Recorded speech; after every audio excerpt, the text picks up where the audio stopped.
Morning, darlings. I want to talk to you today about the ripple effect, sometimes known as the butterfly effect, but they both mean exactly the same thing. So this is the idea that one action has consequences, and that has consequences, and that has consequences, and so on and so forth. And it can have consequences of more than just one direction. It can cause quite a few things. So,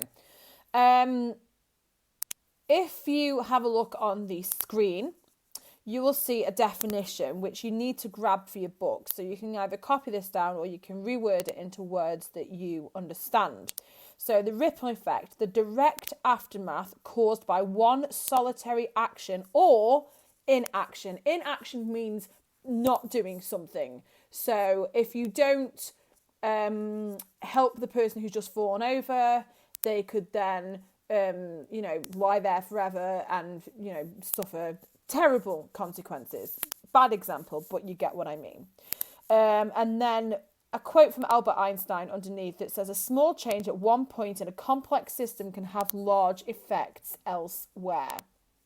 And then there's a little thing on the right that says, each of us carries within us the capacity to change the world for better or for worse.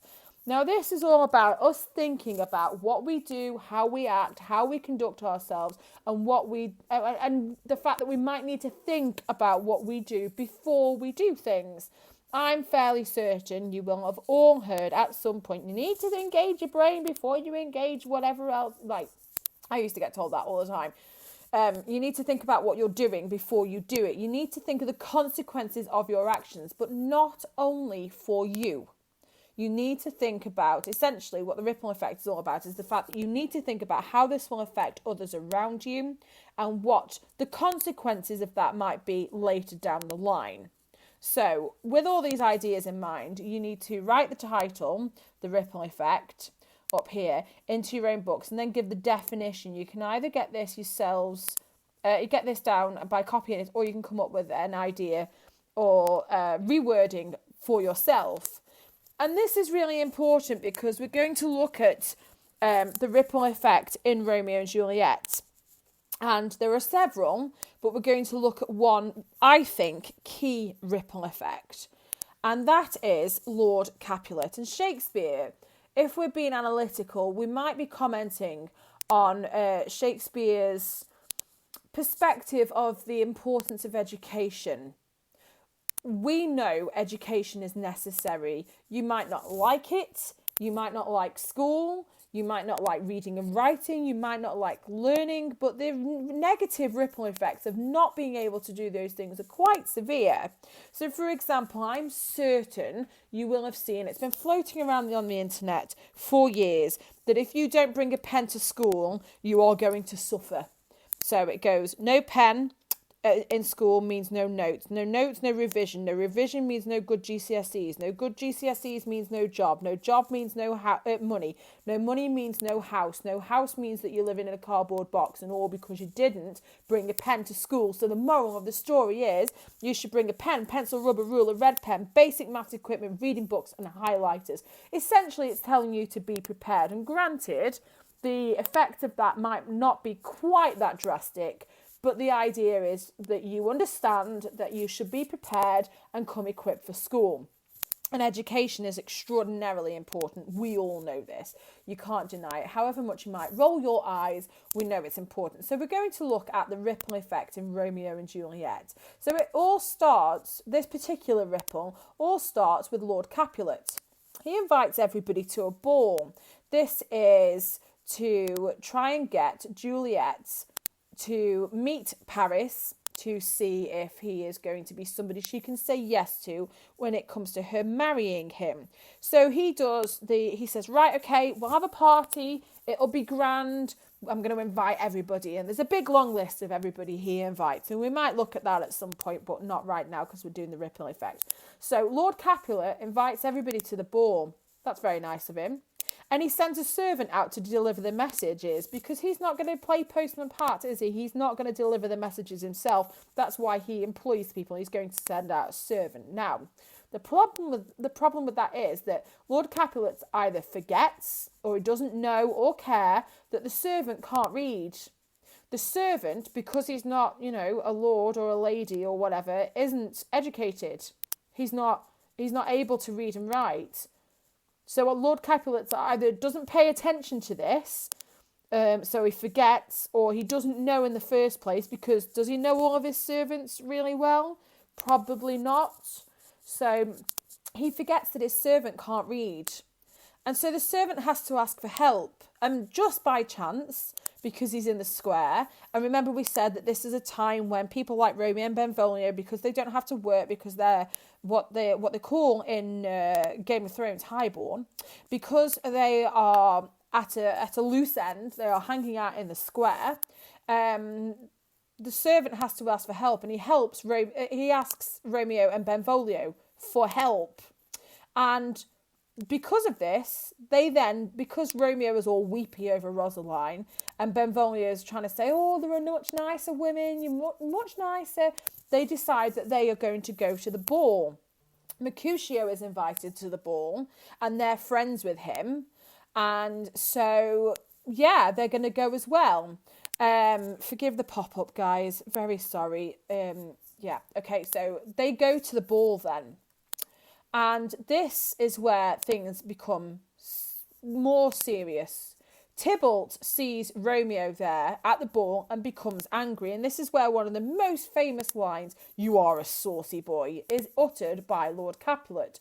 Lord Capulet isn't bothered by Romeo being there. He says Verona speaks really well of him. He's a nice guy. Leave him alone. He's not doing any harm. But Tybalt, the fiery Tybalt, as Benvolio described him, is angered. He is not impressed at all. He doesn't want Romeo there. He wants to, he wants to do something about it. Despite the prince's warning, he wants to do something about it. So, also at the ball, Romeo meets Juliet.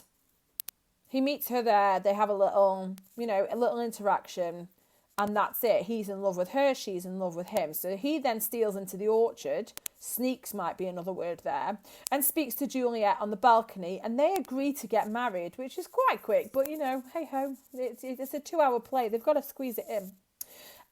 Romeo gets married to Juliet the next day and is then in the square afterwards. Tybalt, still being really angry, challenges him to a fight, and he says no because they're now related. But Mercutio, Tybalt's mate, steps up and takes up the challenge on Romeo's behalf. He says, well, if you won't fight him, I will. Because they've already had an altercation before Romeo arrived in the square. Tybalt, in the middle of this fight, kills Mercutio as Romeo is trying to stop him.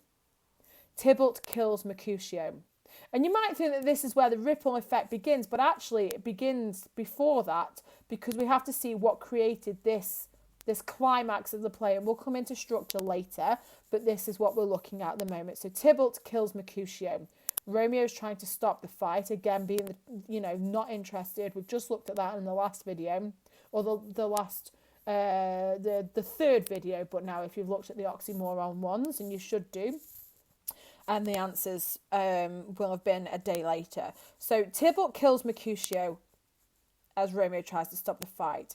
And Romeo's passionate nature, and you looked at this in terms of his lack of interest in the feud right at the very beginning, and you wrote a paragraph a couple of videos ago about that, and then you had a question about how do his actions here, how do we the audience feel about his actions here when he was so disinterested in the fighting beforehand? It increases the impact is essentially what we were saying. So Romeo kills Tybalt. That should have an S there, guys. Sorry, I was too busy doing other stuff. So Romeo kills Tybalt. Right. So Romeo then is banished, because the law had said, the prince had said, if ever you disturb our streets again, your life shall pay the forfeit of the peace. So if Romeo hadn't killed Tybalt, Tybalt would have died anyway, because he killed Mercutio and he started the fight. And because Romeo was doing essentially what the prince would have done, instead of Romeo being sentenced to death as well, he was sentenced to be banished, exiled. he was sent away. He wasn't allowed in the city again. Okay, so yes, his punishment is banishment, which is bad, but it could have been worse. But then it couldn't have been worse because he was only doing what the prince would have done anyway. So Romeo is then banished. The friar then comes up with a plan for Juliet to avoid the marriage to Paris, which her father wants to push forward, and to tell Romeo about that plan. But, and this is the fate stuff that we were talking about in the prologue, the message gets waylaid. It doesn't get there. Romeo's servant, Balthazar, gets to Romeo before the message from the friar does. And this is where things start going wrong. Romeo only hears then that Juliet is dead because Balthazar hasn't got a clue about the plan. Romeo decides he can't live without Juliet. He buys poison from an apothecary and returns to Juliet's tomb. He sneaks in.